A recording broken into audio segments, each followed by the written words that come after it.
स्वागत है आप सभी का पीएम से कहिए अपने मन की बात कार्यक्रम में और मैं हूं आपके साथ अपर्णा। इस कार्यक्रम के जरिए हम जनता की आवाज को सीधा सरकार तक पहुंचाते हैं, जिसके बाद सरकार जनता की आवाज को सुनती है, उनकी समस्याएं, उनकी परेशानियों का समाधान भी निकालने की कोशिश करती है। तो चलिए बिना किसी देरी के शुरुआत करते हैं पीएम से कहिए मन की बात कार्यक्रम की।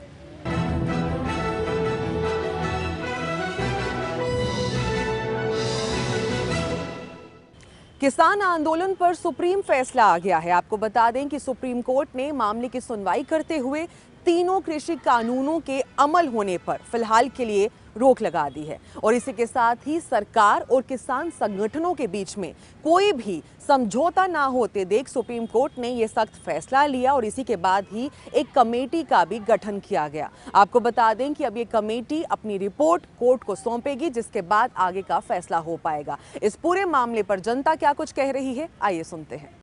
देखिए, सुप्रीम कोर्ट ने जो उच्च न्यायालय है हमारा, उसमें जो रोक लगाई है वो इस सरकार की नाकामी, मतलब वो अब कामयाब नहीं हो पाई सरकार, ये बैकफुट पर आ गई, इसलिए कोर्ट को बीच में आना पड़ा, इसलिए तो रोक लगाई है। और हम ये कहेंगे माननीय उच्च न्यायालय से कि रोक लंबी ना हो, बहुत जल्द सर्वोच्च न्यायालय से हम कहेंगे कि बहुत जल्द इसमें कोई लंबी डेट ना होगा, क्योंकि 26 जनवरी की पीरियड हमें वहाँ करनी है। अब जो समिति की बात आ रही है, उस समिति में 3 लोग तो 4 की समिति बनाई है इन्होंने, 3 तो वही लोग हैं जिन्होंने बिल बनाया है। उस समिति हम बिल्कुल खुश नहीं है। जो किसान है, जो समिति बनाई है सर्वोच्च न्यायालय ने, उससे हम खुश नहीं है, लेकिन उनकी रोक से खुश हैं। वो एक पार्टी बने, किसानों को दर्द समझा, जो सरकार ने नहीं समझा वो हमारे न्यायपालिका ने समझा, उसके लिए हम बढ़िया कहेंगे। सुप्रीम कोर्ट का जो फैसला था उसका तो स्वागत करते हैं। बाकी जो रोक लगाई है ये रोक सही है, क्योंकि जो किसान लोग हैं वो हमारे ही लोगों में से जाना चाहिए, वो हमारी समझ से बाहर है, इसलिए रोक सही है। ये जो सुप्रीम कोर्ट ने रोक लगाई है वो कोई स्थायी रोक तो है नहीं, उसे तो कभी उसको तोड़ लो, स्टे को कभी चला लो। हम उसके बिल्कुल पक्ष में नहीं हैं। जो उन्होंने ये 5-4 वो बनाए हैं, वो जो किसान थोड़े ही हैं, वो तो उनके ही आदमी हैं, उन्होंने ही उस बिल को बनवाया, उसे हम कैसे मान सकते हैं? बिल्कुल नहीं मानेंगे। हमारे पास बैठिए आकर के, जब ये वोट मांगने जाए, जब तो हाथ जोड़े पामन चाहिए, अब क्यों नहीं? हमारे जो किसान भाई बैठे हैं बॉर्डरों पर, वो हमारे जो बनाए हैं किसानों की यूनियनों के अध्यक्ष हैं, उनसे बात करिए और जब बनाइए बिल को। हमने यही तो कह रहे हैं, और क्या कह रहे हैं? ये बिल बिल्कुल हमारे पक्ष में नहीं है। इस बिल को आज पृथ्वियाँ जलाएंगे हम चाहते हैं किसानों को पूछकर बिल बनाया जाए और जो न्यूनतम समर्थन मूल्य है वो हम लागू हो और जो उससे नीचे खरीदे वो जेल जाए। देखो, कमेटी जो गठित की है उसमें पूरी तरह से ये दिखाई देता है कि जो इनमें जो 4 लोग गठित जो नियुक्त किए हैं, इनमें से 3 लोग तो वही हैं कि जिन्होंने बिल का समर्थन किया था, तो हमें इस पर नहीं है विश्वास।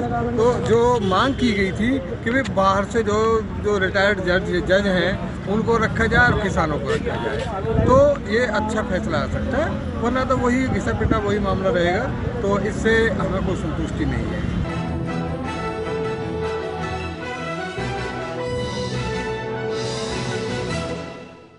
किसान आंदोलन पर आए सुप्रीम कोर्ट के फैसले से किसान सहमत नहीं है। आपको बता दें, किसान नेता राकेश टिकैत ने साफ कर दिया है कि जब तक कानून वापस नहीं लिया जाता तब तक किसानों की घर वापसी भी नहीं हो पाएगी। इसी के चलते अब जो सुप्रीम कोर्ट का फैसला है उसके बाद बैठकों का दौर भी जारी हो गया है। इसी के चलते अकाली दल ने भी एक अहम बैठक बुलाई और आगे की रणनीति तैयार की, लेकिन इसी के चलते किसान और आम जनता इस फैसले से खुश हैं या नहीं और क्या कुछ कह रहे हैं, आइए सुनते हैं। ये ਜਿਹੜਾ केंद्र सरकार ने किसानों के खिलाफ जो 3 कानून लागू किए है, ये कानून बहुत माड़े कानून है। ये असीं इन्हां दा बहुत सख्त तरीके दे नाल विरोध करते हैं। पूरी किसान यूनियन और मजदूर यूनियन इस दे खिलाफ है। जो सुप्रीम कोर्ट ने कल फैसला लिया कि इस कानून ते जो स्टे लगाने की गल कर रहे हैं, ये बहुत ही देखो जी गलत है। ये सारे जोड़े कानून है ये पूर्ण तौर पर वापस लेने चाहिए। साड़ी जी पूरे बीजेपी सरकार सेंटर सरकार तो यही मंग है कि ये कानून है जोड़े जल्द तो जल्द वापस लो। तो बेनती करते हैं मोदी जी नूं प्रधानमंत्री होने के नाते भी वो साडे जिहड़े किसान ने 70 तो प्लस उन्हां दी डैथ हो गई है, उन्हां दी गल जल्द तो जल्द मन्नण ਤਾਂ ਕਿ ਇਹ ਜਿਹੜੇ ਕਾਲੇ ਕਾਨੂੰਨ ਹੈ ਉਹ ਵਾਪਸ ਹੋ ਸਕਣ। ਤੇ ਸੁਪਰੀਮ ਕੋਰਟ 'ਚ ਵੀ ਅਸੀਂ ਇਹੀ ਕਹਿੰਦੇ ਆ ਵੀ ਜਿਹੜਾ ਵੀ ਜਿਵੇਂ ਵੀ ਚਾਹੇ ਸੁਪਰੀਮ ਕੋਰਟ ਕਰ ਦੇਵੇ, ਚਾਹੇ ਸਾਡਾ ਪ੍ਰਧਾਨ ਮੰਤਰੀ ਕਰ ਦੇਵੇ, ਇਹਨਾਂ ਕਾਲੇ ਕਾਨੂੰਨਾਂ ਨੂੰ ਮਾਫ ਕਰ ਦੇਵੇ, ਨਹੀਂ ਉੱਥੇ ਵੱਧ ਵੀ ਮੌਤਾਂ ਹੋਣਗੀਆਂ ਤੇ ਸਾਡੇ ਤੇ ਹੀ ਉਹਨਾਂ ਦਾ ਭਾਰ ਪਊਗਾ। ਸਾਡੇ ਕਿਸਾਨ ਹੈ, ਸਾਡੇ ਆਪਣੇ ਲੋਕ ਹੈ, ਮੋਦੀ ਸਾਹਿਬ ਵੀ ਸਾਡੇ ਆਪਣੇ ਹੈ ਤੇ ਸਾਡੀ ਸੁਪਰੀਮ ਕੋਰਟ ਵੀ ਸਾਡੀ ਆਪਣੀ ਹੈ। ਇੰਨੀ ਅਪੀਲ ਦੇ ਬਾਵਜੂਦ ਵੀ ਜੇ ਤੁਸੀਂ ਨਹੀਂ ਕਰਦੇ ਤਾਂ ਬਹੁਤ ਵੱਡੀ ਮਤਲਬ ਸਾਡੇ ਤੇ, ਸਾਡੇ ਦੇਸ਼ ਤੇ, ਸਾਡੇ ਪ੍ਰਧਾਨ ਮੰਤਰੀ ਤੇ ਲਾਹਨਤ ਵਾਲੀ ਗੱਲ ਹੋਊਗੀ। ਇਸ ਕਰਕੇ ਇੱਕ ਵਾਰ ਫੇਰ ਅਸੀਂ ਜ਼ੋਰਦਾਰ ਅਪੀਲ ਕਰਦੇ ਹਾਂ।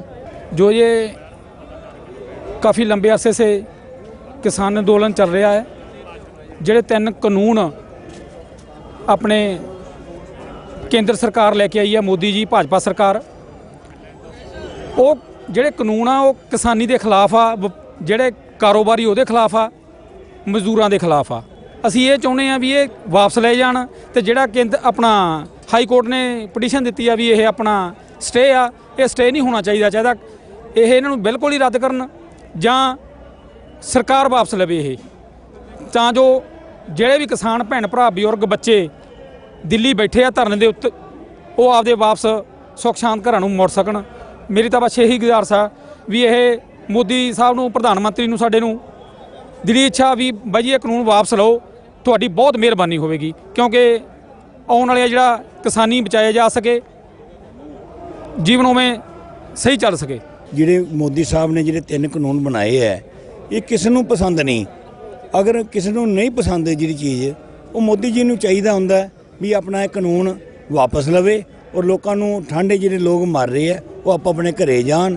भारत सरकार में जो बीजेपी सरकार ने ये जो 3 काले कानून बनाए हुए हैं, ये किसान के हितों के लिए बहुत ही ज़्यादा घातक हैं और हम लोग पूरे भारत के लोग इस चीज़ का विरोध करते हैं कि ये जो किया है बहुत गलत किया। किसानों को सुप्रीम कोर्ट के अंदर धकेल दिया है। जैसे मोदी जी ने खुद अपने ही ताकत से, तानाशाही से जो ये जो 3 कानून बनाए हैं उसको अपनी ही ताकत से रद्द कर सकते हैं, मगर वो जो अब सुप्रीम कोर्ट में घसीटने वाली बात कर रहे हैं, ये ठंडे बस्ते में हमको डालने वाली बात है एक। और हम लोग चाहते हैं कि जो हमारे भाई किसान वहाँ 1.5 महीने से सर्दी में मर रहे हैं, कुछ बुजुर्ग हैं, नौजवान हैं, हमारे माताएं हैं, उसको वहाँ परेशानी आ रही है। जल्दी जल्दी इसका कोई समाधान निकालना चाहिए। मैं मोदी जी ਨੂੰ ਬੇਨਤੀ ਕਰਦਾ ਕਿ ਜਿਹੜੇ 3 ਕਾਲੇ ਕਾਨੂੰਨ ਸਾਡੇ ਪੰਜਾਬ ਦੇ ਕਿਸਾਨਾਂ ਵਾਸਤੇ ਥੋਪੇ ਆ, ਇਹ ਬਿਲਕੁਲ ਕਾਲੇ ਕਾਨੂੰਨ ਰੱਦ ਕਰੇ। ਜਿਹੜੇ ਕਿ ਅੱਜ ਤੋਂ 2 ਮਹੀਨੇ ਪਹਿਲਾਂ ਦਿੱਲੀ ਵਿੱਚ ਬੈਠੇ ਆ, ਸਾਡੇ 70 ਕਿਸਾਨਾਂ ਦੀ ਮੌਤ ਹੋ ਚੁੱਕੀ ਹੈ, ਪਰ ਇਸ ਮੋਦੀ ਸਰਕਾਰ ਤੇ ਕੰਨ ਤੇ ਜੂੰ ਨਹੀਂ ਸਰਕਦੀ। ਅਸੀਂ ਮੋਦੀ ਸਰਕਾਰ ਨੂੰ ਬੇਨਤੀ ਕਰਦੇ ਹਾਂ ਕਿ ਕਾਲੇ ਕਾਨੂੰਨ ਨੂੰ ਵਾਪਸ ਲਵੇ ਤੇ ਲੋਕਾਂ ਨੂੰ ਆਪਣੇ ਆਪਣੇ ਘਰੇ ਭੇਜੇ।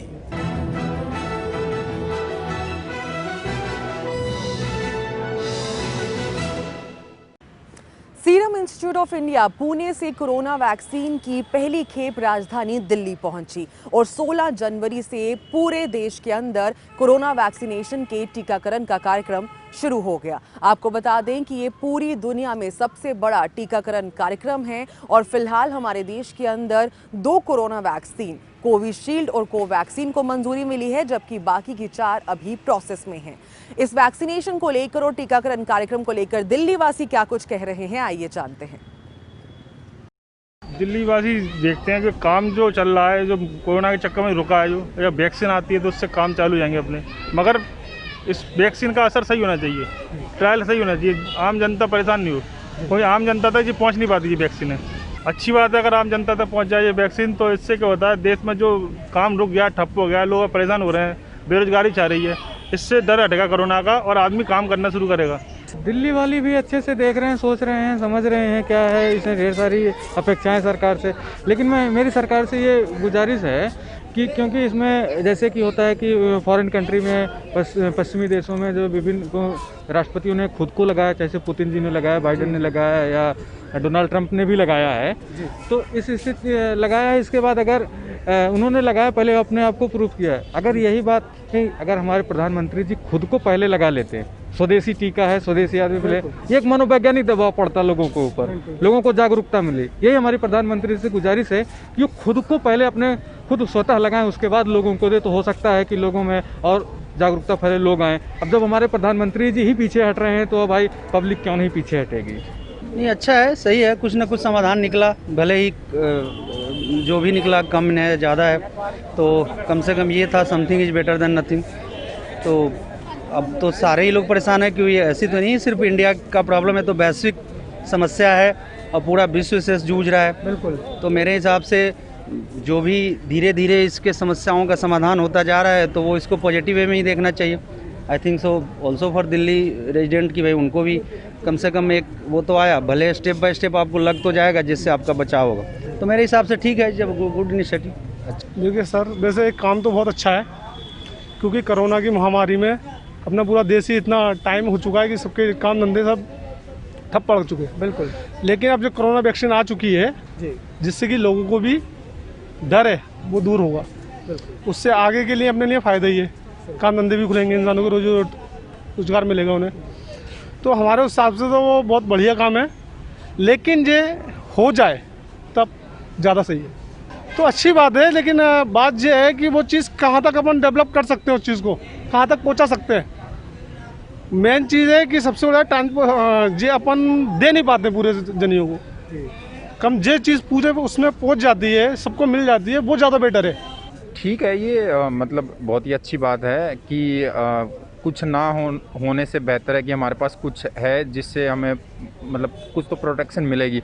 अभी 3 करोड़ लोगों को कल ये वैक्सीन लगने वाली है जहाँ तक मुझे पता है, और ये अच्छी बात है। गोइंग फॉरवर्ड आने वाले कुछ महीनों में आम आदमियों तक भी पहुँच जाएगी, 4-5 महीनों में। तो कम से कम एक उम्मीद है, और इस उम्मीद के सहारे कि जैसे मैं भी एक जॉबलेस पर्सन हूँ पिछले 8 महीनों से, लेकिन मुझे भी उम्मीद लग रही है कि गोइंग फॉरवर्ड 4-5 महीनों में हमें भी कुछ सहारा मिलेगा। तो जैसे ही कोविड ख़त्म हो जाएगा तो सब कुछ, इंडस्ट्री खुलेगी, बिज़नेस खुलेगा, तो जॉब्स मिलेंगी, अच्छी बात है।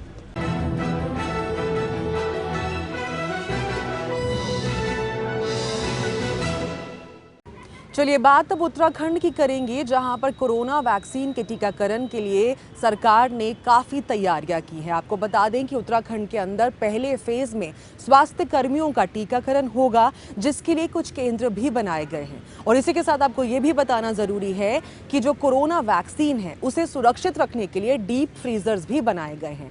अब इसी को लेकर, इन तैयारियों को लेकर उत्तराखंड की जनता क्या कह रही है वो जानना भी ज़रूरी है। देखिए, केंद्र सरकार के अथक प्रयासों और हमारे देश के जो वैज्ञानिकों का एक बहुत अच्छा जो है सफल प्रयास रहा है, और उसके मुताबिक अब हमारे उत्तराखंड के हिस्से में भी वैक्सीनेशन को लेकर के तैयारियां जोरों पर हैं। और अभी 2 दिन पहले ही आगमन इसमें वैक्सीन का जो हुआ है, जो भारत में निर्मित की गई है। तो इस स्वदेशी वैक्सीन को लेकर के बहुत एक अच्छा जो है एक मैसेज आया है। क्यों, कहीं ना कहीं इस वर्ष भर की एक ऐसी लंबी जो है समय सीमा को देखते हुए कहीं ना कहीं एक तरह से हताश हो चुका था हमारा जो है भारतवर्ष। तो बहुत अच्छा है, और इसमें सरकार द्वारा जो एक फ्रीजिंग सिस्टम को लेकर के इसमें एक प्रयास किया गया है और उसका एक प्रबंध किया गया है, तो ये बहुत अच्छा एक विषय है। तो अच्छा जो है इसको एक मैसेज आया जी। ऐसा जो कोरोना से लड़ने के लिए जो उत्तराखंड सरकार है वो काफ़ी समय से इससे लड़ने के लिए प्रतिस्पर्ध है। काफ़ी समय से हम लोग देख रहे हैं कि उत्तराखंड सरकार जब ये वैक्सीन नहीं भी आई थी तब भी बढ़ चढ़कर आगे आ रही थी और मरीजों का इलाज में मदद कर रही थी। अब जबकि वैक्सीन आ गई है तो ऐसा हमने सुना है कि 87,000 से ऊपर लोगों को इसके लिए वैक्सीन किया जाएगा। 300 से ऊपर इसके लिए उन्होंने सेंटर्स बनाए हैं और डीप फ्रीजर्स का भी व्यवस्था की गई है। जैसा कि हम जानते हैं कि अब इस समय भारत में भारत द्वारा ही निर्मित और हमारे पास कोरोना की वैक्सीन अवेलेबल है, जो कि केंद्र और राज्य सरकार दोनों के सहयोग से अब सबको अवेलेबल करवाई जाएगी, क्योंकि ये सबको मिल सके इसलिए फेज्ड मैनर में लगेगी। उत्तराखंड और केंद्र सरकार दोनों के द्वारा पहले चरण में हमारे पास अप्रॉक्सीमेटली 87,000 स्वास्थ्य कर्मचारी, हेल्थ केयर वर्कर्स को ये वैक्सीन अवेलेबल करवाई जाएगी, जो कि 309 केंद्रों के द्वारा लोगों को लगवाई जाएगी। क्योंकि हम सभी को पता है ये वैक्सीन को हमें एक टेम्परेचर पे मेंटेन करना है, इसलिए हमें सरकार ने 547 डीप फ्रीजर्स भी अवेलेबल करवाए हैं। जिस तरह से हमने पूरा 2020 को अपने परेशान होते देखा है, तो vaccine is a very beautiful संकेत, बहुत ही प्यारा सा संकेत है हम पे कि सब चीज़ें ये कहीं ना कहीं से अब जल्दी ही ख़त्म होने वाली हैं। डिफरेंट एज ग्रुप्स को, डिफरेंट क्वालिटी ऑफ पीपल को ये वैक्सीन जब लगेगा, देन उसके बाद जो भी पॉजिटिव चेंजेस हम लोग में दिखेंगे, जो भी लोग परेशान हो रहे थे, पीड़ित हो रहे थे, डिक्लाइन इन डेथ रेट, ये सब चीज़ें होंगी। तो इट इज़ हमारे इंडिया के लिए, काशीपुर के लिए स्पेशली बहुत अच्छा है।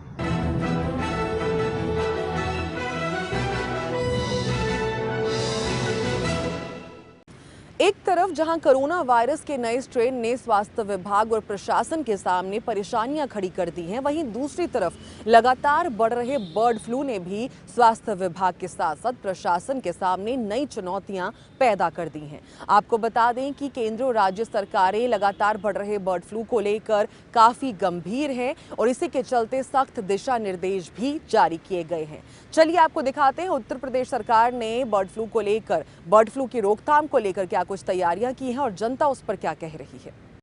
देखिए, सरकार ने बर्ड फ्लू का एक केस निकला था आपका हरियाणा के आसपास, कहीं कौवे मरे पड़े थे। उसी वक्त उत्तर प्रदेश सरकार तुरंत एक्शन में आ गई थी। उसने चिड़ियाघर भी, लखनऊ में चिड़ियाघर है, उसको भी जो बर्ड्स का होता है पूरा पैक करा दिया उन्होंने, उधर आदमी को जाना नहीं है। और एक गाइडलाइन जारी कर दी कि कोई भी आदमी कोई भी मरा हुआ पक्षी मिलता है उसको हाथ न लगाए। और एक्शन लिया, इतनी तेज़ी लिया, इससे आम आदमी खुश होता है और हम खुश होते हैं कि हमारा जो मुख्यमंत्री बैठा हुआ या जो प्रधानमंत्री बैठा हुआ वो हमारे विषय में सोच रहा है। आम आदमी के लिए वो सोचा है, वो अपने लिए नहीं सोचा। ऐसे प्रधानमंत्री, ऐसे मुख्यमंत्री की ज़रूरत हर जगह होनी चाहिए, हर स्टेट में होनी चाहिए। ऑलरेडी कोरोना के जो नए स्ट्रेन आए हैं उससे तो और प्रॉब्लम्स बढ़ ही रही हैं। उस पर कितना भी मेडिसिन सबको आया नहीं है, कुछ हद तक जो उसके जो सैंपल्स हैं वही अभी आ पाए हैं। उसके बाद से जो बर्ड फ्लू का चल रहा है तो बर्ड्स मर ही रही हैं। तो इसके लिए क्या करेगी गवर्नमेंट ये तो पता नहीं। गाइडलाइंस तो आती हैं लेकिन लोग किस तरीके से फॉलो करते हैं वो भी डिपेंड करता है। और रही बात बर्ड फ्लू के लिए, तो फ्लू तो ऑलरेडी पहले से आती रही है, जाती रही है। तो इसके लिए मुझे नहीं लगता कि कुछ प्रॉपर इंतजाम गवर्नमेंट कर रही है। अब सरकार इंतजाम कर रही तो कुछ ना कुछ तो फ़ायदा होगा ही। ऐसा तो है नहीं कि फ़ायदा नहीं होगा। अब विचार है, आदमी लोग काम कर रहे हैं तो जाहिर सी बात है कुछ ना कुछ तो निकलेगा ही फ़ायदा। वो सरकार पे नहीं डिपेंड करता है, ये डिपेंड इस पे करता है जो आदमी कार्य कर रहे हैं। वो ठीक से कार्य करेंगे तो अच्छा कार्यक्रम चलेगा, नहीं तो नहीं चलेगा। कहाँ मुकम्मल है? मुकम्मल होते तो ये ऐसा होता ही क्यों? इतना आदमी मर रहा है, ये सब रोग फैल रहे हैं, तो सरकार को इंतजाम करना चाहिए ना। सरकार कर ही क्या रही? सरकार तो अपनी रोटियां सेंक रही है, हर आदमी अपनी वोट मांगने के चक्कर में है, और क्या कर रही है।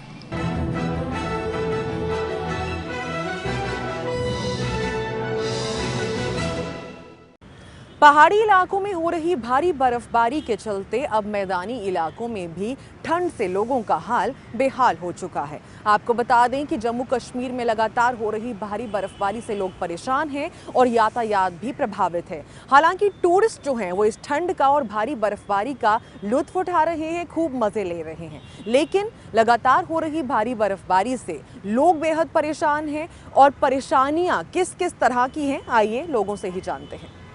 तो जैसा कि आप लोगों को पता है कि इस बार जो सर्दी है बहुत ज़्यादा हुई है, बर्फ़ बहुत पड़ रही है, रास्ते सारे बंद हैं। जैसे आपने देखा कि आज 7-8 दिन से नेशनल हाईवे जो है श्रीनगर वाली वो बंद है, लोग राशमेंट हो रहे हैं। तो बर्फ़ बहुत ज़्यादा गिरी है, रास्ता बंद हो गया है, कोई पस्सियाँ गिरी हैं बनाल के पास, तो रास्ता जो पुल था एक वो बह गया।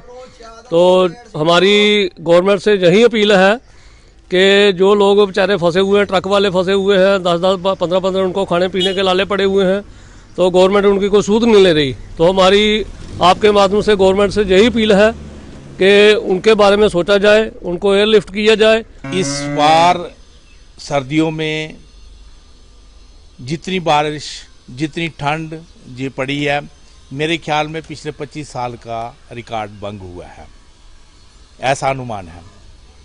ये जो है बर्फबारी पड़ना अच्छी बात है, टूरिज़्म पॉइंट ऑफ व्यू से ये बहुत अच्छा है।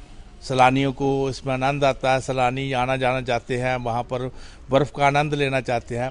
लेकिन व्यावहारिक दृष्टि से ये जो है ये मौसम ख़राब होना जो आम यातायात, आम लोगों के लिए भारी पड़ता है। इससे जो सबसे पहले तो यातायात भंग हो जाता है, बहुत ख़राब हो जाता है।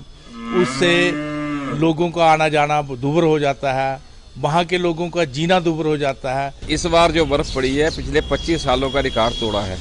मुझे लगता है ये कोरोना 19 के कारण जो लॉकडाउन रहा, जो हम अर्थव्यवस्था हमारी जो भौतिक बात था उसे निकल के हम वापस प्रकृति की ओर आए, और जो वातावरण पिछले 5-6 महीनों से गाड़ियां बंद रहीं, फैक्ट्रियां बंद रहीं, धुआं जो पोल्यूशन वगैरह था कम हुआ, उसके कारण मुझे लगता है कि जो हमारा वातावरण वह साफ़ हुआ है। और इतनी ठंड पड़ी है और इतनी अधिक इस बार बर्फ़बारी हुई है कि हमारा जम्मू नेशनल हाईवे है जो वहाँ एक जो पुल था वो नीचे गिर गया है और रास्ता पिछले 5-7 दिनों से बंद है। वैसे तो जो बर्फ़बारी होती है वो सैलानियों के लिए तो एक स्वर्ग से कम नहीं है, लेकिन जो लोकल व्यक्ति हैं, जो लोकल लोग वहाँ रहने वाले हैं, उनके लिए कि आफत से कम नहीं है। क्यों आफत? इसलिए कि उनको खाने की समस्या, पीने की, बिजली कनेक्टिविटी, रोड कनेक्टिविटी बिल्कुल पूरे शेष भारत से कट जाता है। और जो ट्रक वगैरह जो हमारे सामान ले आते हैं जम्मू से श्रीनगर या श्रीनगर से जम्मू आता है, वो व्यापार बहुत प्रभावित होता है।